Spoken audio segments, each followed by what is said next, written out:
been pregnant for 9 months. Now, it's time to give birth. You're having stronger contractions at shorter intervals. As you rush to the hospital, you wonder, what will happen next? How long will labor last? And how will you manage the pain? Breathe. This is your body on giving birth. A pregnant person can choose to have an epidural, which is an anesthetic injection in your spinal nerves to block the pain. But epidurals have many side effects, such as low blood pressure or fever. Some people prefer to have minimal medication. For those who go with an unmedicated birth, prenatal yoga and breathing exercises can help lessen pain and build endurance during labor. So, what does unmedicated birth feel like? And when should a pregnancy resort to a cesarean section? Signs of labor. Strong contractions radiating from your lower back to the front are signs of labor. These feel like intense menstrual cramps. Contractions help open your cervix and make it thinner for delivery. This stage can last 12 to 19 hours. Oh, your water just broke. That's another sign of labor. It means the watery fluid that surrounds your baby during pregnancy is now leaking from your vagina. When contractions are coming every 2 to 3 minutes, you should go to the hospital if that's where you intend to give birth. Your doctor will check your cervix and monitor the baby's position. Walking, swaying, or squatting could help the baby move into the birth canal and help distract you from the pain. Your contractions are now longer and much stronger, and your cervix is fully dilated. You might feel nauseous, tired, and shaky, but it's time to deliver your baby. Labor. Your doctor will recommend a cesarean section if your baby shows signs of distress or is too big to be delivered vaginally. A cesarean section means your baby will be born through a cut in your abdomen and uterus. In the United States, about 30% of babies are born via C-section. With a vaginal birth, your uterus acts as a pump to push the baby out of your vagina. Okay, are you ready? No! Push! Push! Push! The head comes out first. This may put pressure on your rectum. You might push out a small amount of stool during labor, but don't worry, it's common. Now your baby's head is reaching the opening of your vagina. During this stage, known as crowning, you might feel a burning sensation. You need to push gently to minimize vaginal tearing, or the healthcare provider might practice an episiotomy. It's an incision of your perineum, the area between your vaginal opening and your anus. It used to be a routine procedure, but some studies have shown it may not prevent severe tears, and you could suffer from incontinence, infection, and prolonged pain later on. Okay, you're almost there. Keep pushing. The baby's head is out. Smaller pushes will help the rest of its body come out. Congratulations! You have a beautiful and healthy baby. It's normal to feel achy and tired after giving birth. It will take several weeks to recover fully.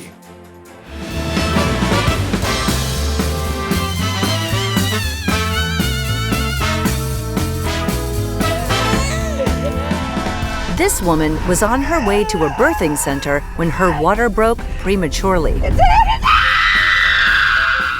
With no help in sight and no time to spare, she delivered a healthy 10-pound baby all by herself. Now, she may have been by herself, but she's not alone. He's coming out! Giving birth without medical assistance is a worst-case scenario for pregnant people. I'm sorry, I'm losing my mind here. But for a select few, it's a dream come true. Why are more and more pregnant people choosing to give birth at home?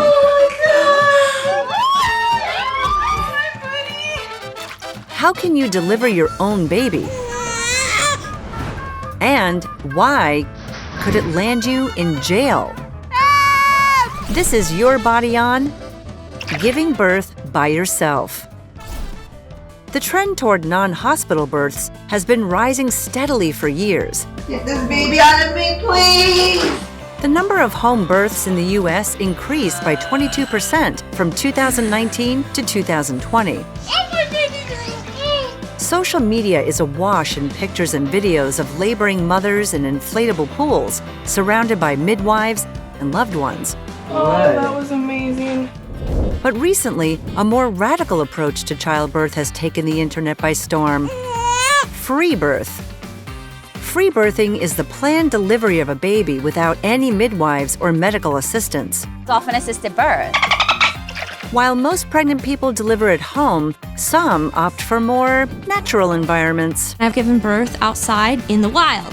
Freebirthing provides the mother with total control over the birth of her baby. Oh, here it goes. I don't feel like anybody else can serve me better than I can serve myself. It's an attractive choice for those who have had negative experiences with doctors and hospitals. My first birth was traumatizing in a lot of ways. I ended up having a cascade of interventions, and I felt very unempowered. Parents who choose free birth are generally against medical intervention during birth. I just want to be able to fully tune into my body's inner wisdom and just let it happen as it naturally should. Free birthing can also make intimacy during childbirth more comfortable. Many laboring people have sex to stimulate contractions and relieve pain. It was very important for me to give birth somewhere that I was comfortable having an orgasm. Others simply want to avoid the high cost of a hospital birth, which will set you back about $4,500 in the U.S. But these savings come with some serious risks. I literally thought I was dying. Risks. Delivering outside of the supervision of medical care may be more comfortable, but that does not make it safer. Call 911. Home-birthed babies are 3 times more likely to experience neurological damage and seizures than those born in hospitals. Even scarier, these births suffer twice the infant mortality rate. It's my fault. About 10 to 40% of home births require transfer to a hospital due to complications. I thought I was going to die in my bathtub. So it is essential to be aware of any risks associated with your pregnancy before making your birth plan. Baby's breech. Pregnant people should not have a free birth if they are carrying multiples, have previously had a C-section, or if the baby is in an improper position. These deliveries are more likely to pose complications, requiring medical attention. We're gonna do a C-section right away. But emergencies can arise even when mom and baby are in perfect health. I literally thought I was dying. I had no idea what was wrong. Some babies get distressed at the end of labor and are born not breathing. She's blue. Kickstarting their lungs is quick and easy for a trained medical professional, but it is almost impossible for an unqualified and exhausted parent fresh out of delivery. Nothing will prepare you for that moment. So having a backup plan in the case of emergencies is crucial. Oh, it's too late. Planning. If you decide to move forward with a free birth, it is important to be well informed. Knowing the stages of labor, I think my water's broken. what they feel like, I feel her head coming down. and what happens during each one I'm gonna have her fast now. can help you understand what to expect once childbirth begins.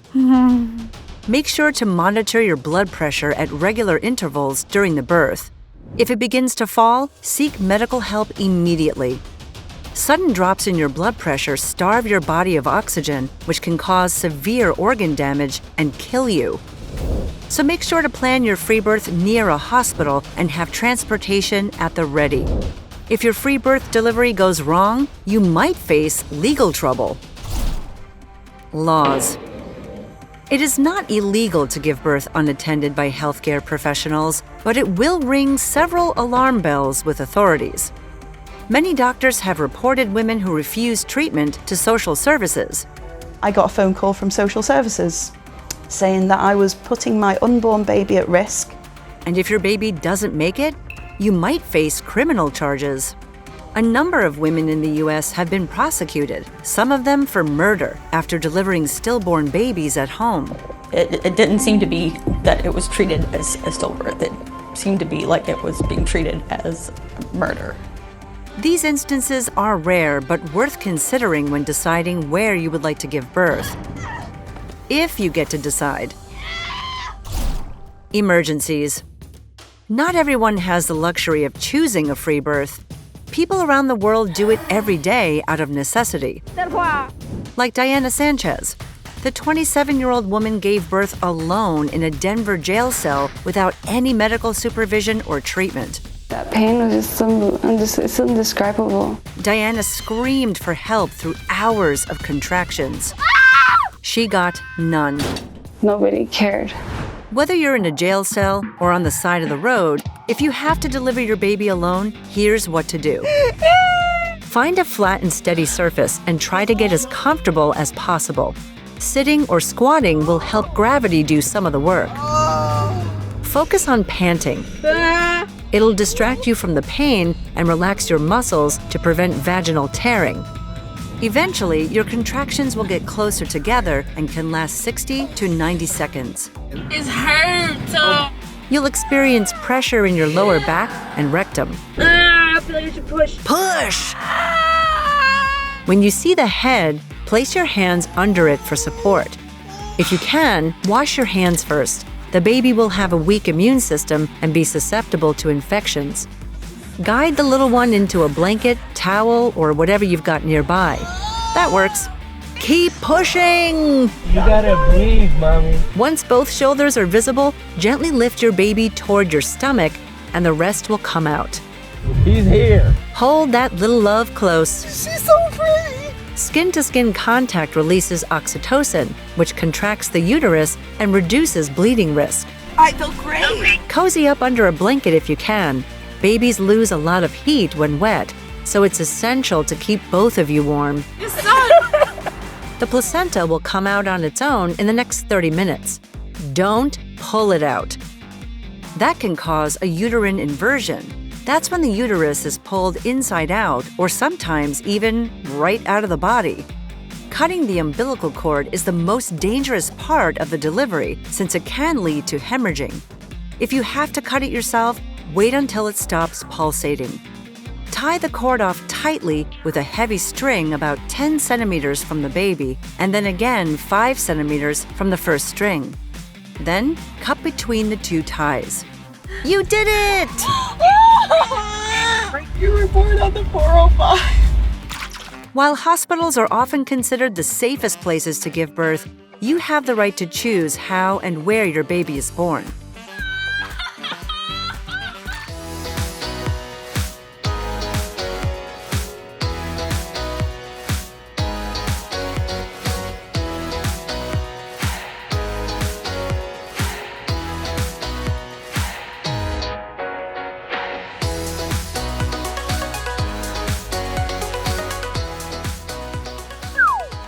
My name is Brittany Church. I have been pregnant for a little over 400 weeks, which is around 8 years. I have given birth to 12 kids. They are from ages 1 year old to 17, and yes, I think we're done.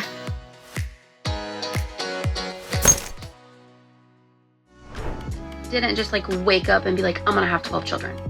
It was a very slow process. I got pregnant at 15 and got married the day after my 16th birthday and had my oldest 5 days later. I had 5 with my ex-husband. Wasn't a good relationship. I'm grateful to have made it out. I met Chris when I was 25. I had 6 kids at the time and he didn't have any. He was 22 when I met him. And now we have 6 together. We have 5 boys, including 1 set of triplets, and then our youngest baby, Rowan. In honor of that, I'm gonna show y'all my stomach. Here it is. Yeah, I have some stretch marks. The triplet pregnancy was really scary. But other than that, like, I really can't complain. People always ask, how do we afford it? My husband owns his own guttering, siding, and windows business. When I was pregnant with the triplets, I became a stay-at-home mom, and I do earn money on social media. This is what we drive. It's a 15-passenger Ford Transit. There's enough space for all the kids, and this is honestly like my dream vehicle. I love it so much. We spend probably $250 a week on food. Our haul that will last us a week and a half, 2 weeks. We have 7 bedrooms in our house. The way we have our bedroom set up, some people would be like, what? But it works for us. Chris, myself, and Rowan share a room. Desmond, Jordan, Caleb, Jace all have their own rooms. Jesselyn and Cadence share a room. 5 boys, they all share a room.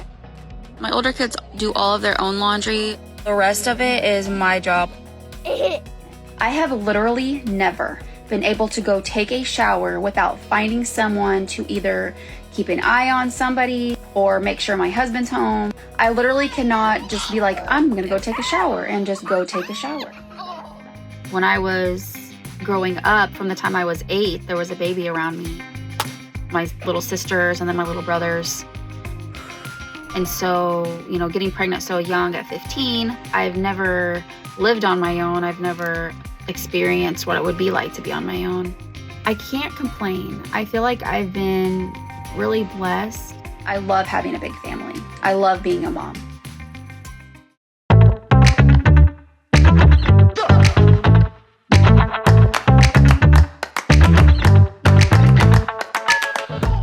These women used to have great abs until they had a baby. If this looks like your belly, you might have diastasis recti, a common condition where your abs separate from pregnancy. So how long will it take you to bounce back to your beach bod? And could pregnancy ruin your abs forever? This is Your Body On Diastasis Recti Postpartum Abs. Your abs run vertically along your stomach and are separated by an elastic band of tissue called the linea alba. The more your baby bump grows, the more your abs are stretched and your linea alba tightens. Luckily for you, it's highly elastic. But like any elastic, if you stretch it too much, it might not snap back with the same force. Ooh, ouch. So what happens if you're left looking like this? Okay, real talk, diastasis recti is much more common than you think. About 60% of mothers worldwide have to deal with it. It can also happen to men. Chances are you might not notice it right away. It's usually much more apparent after your pregnancy. The good news is, in most cases, your abs should return to normal about 8 weeks after delivery. But some women aren't so lucky. About 40% still have that droopy look 6 months after giving birth, and in rare cases, even longer. How will you know if you have it? You might notice you have a soft, jelly-like feeling around your belly button, and it doesn't count if you have actual jelly in your belly button. Coning or doming is common too. This is when your belly sticks out more than usual when you contract your abs. And if you're finding it more challenging to walk, work out, or get it on, well, there's a chance your abs are separating. Oh, and here's a fun one. If you pee yourself a little when you sneeze or cough, that could also be a warning sign. Just peed a little. Clean up in aisle 5, please. What are the risks? If you've had back-to-back pregnancies, there's a higher chance, naturally. Or if your baby's a big little boy, those abs might need rehab, mama. And if you're naturally petite, your abs are much more vulnerable to stretching. Also, if you deliver your baby vaginally, there's a slightly higher risk. Is there any good news for women? How do you get your abs back? Depending on how severe your diastasis recti is, there are lots of ways to bounce back. Your doctor might feel your abs for gaps. Anything wider than 2 centimeters is considered diastasis recti. It can happen above your belly button, below it, or worst of all, right on it. That's one heck of an outie. You might be recommended specific exercises to help the area heal. Some people use elastic tummy bands to help support the lower back. But binding devices like these won't strengthen your core muscles and heal your abs completely. If all else fails, there's always plastic surgery. Surgery. You should only consider surgery if physical therapy isn't working or you're suffering from a severe hernia. That's when one of your organs pushes through the area between your abs. Ouchie. Cosmetic surgery, like a tummy tuck, is always an option, but a dangerous one. We did a whole video about tummy tucks, so give it a watch before signing on the dotted line. You can also opt for laparoscopy, a surgery that is only done with minor little cuts instead of one large one. It will take some time to heal, both physically and financially. Prevention. While diastasis recti is common, there are ways to lower your risk. Try and keep a healthy weight during your pregnancy. Work on maintaining good posture. Stand up straight with your shoulders back. Take deep breaths that expand your ribs and not just your belly. Avoid any heavy lifting and roll onto your side when you're getting out of bed.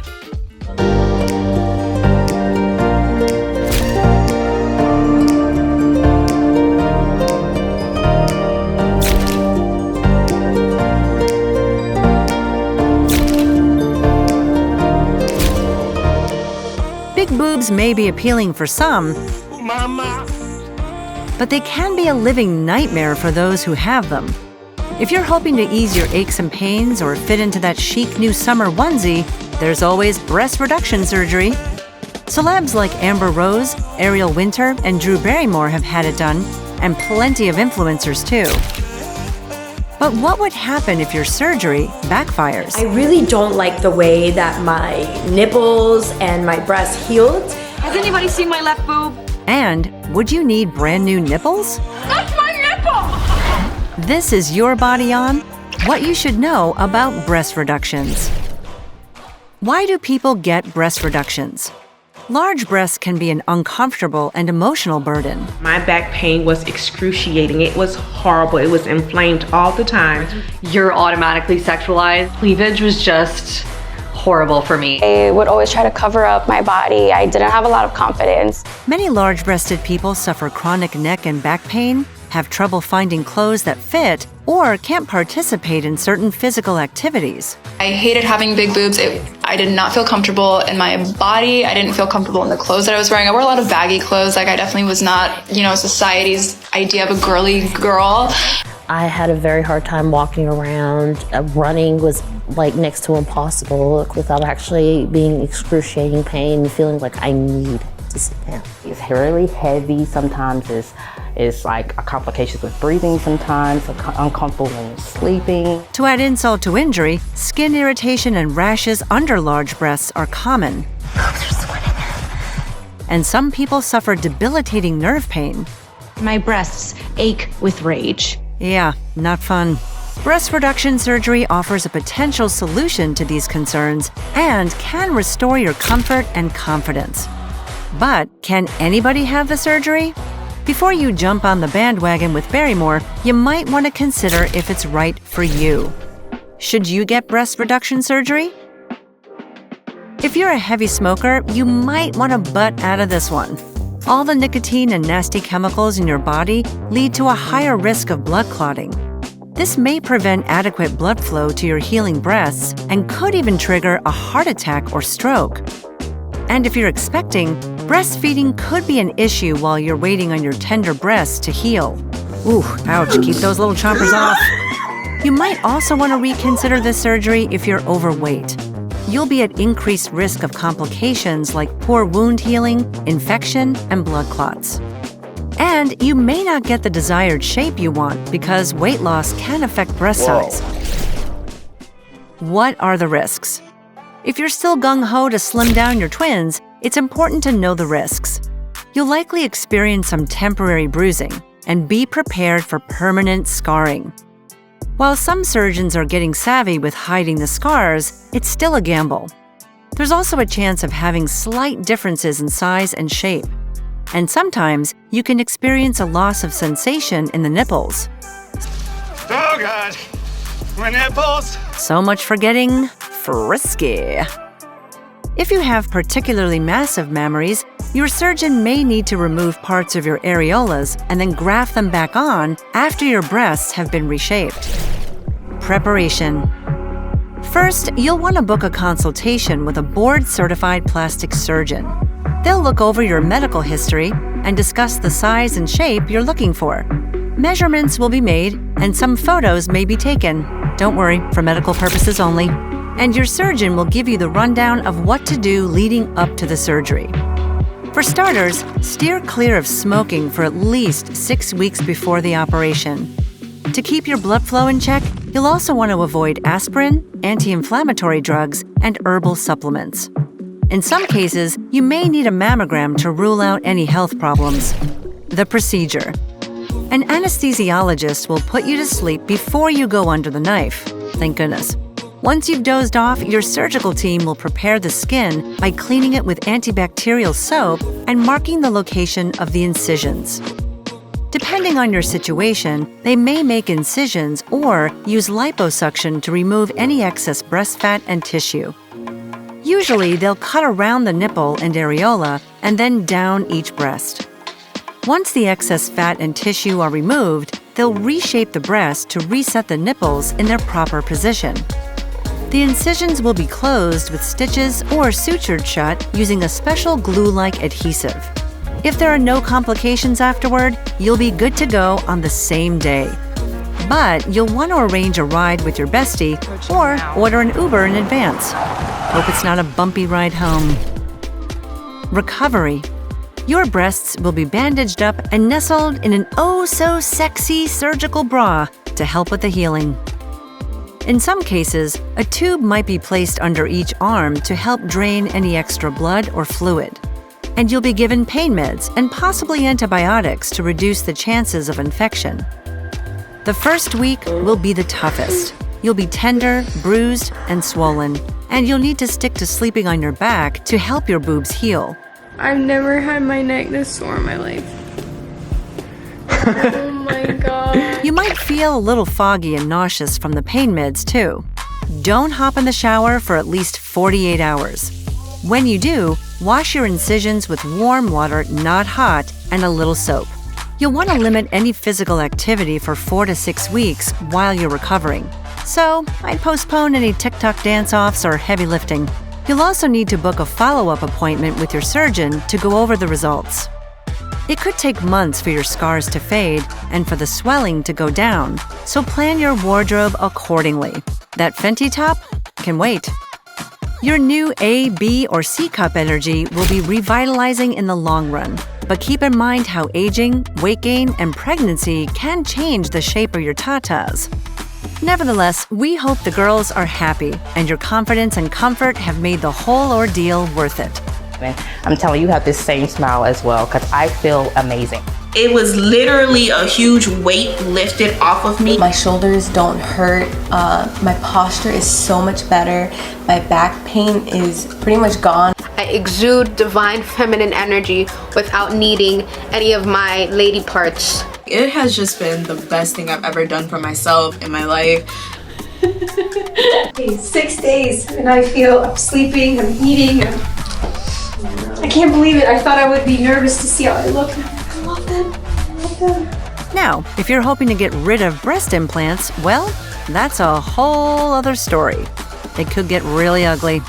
I cannot unsee that. We'll try not to botch this one on another episode of Your Body On.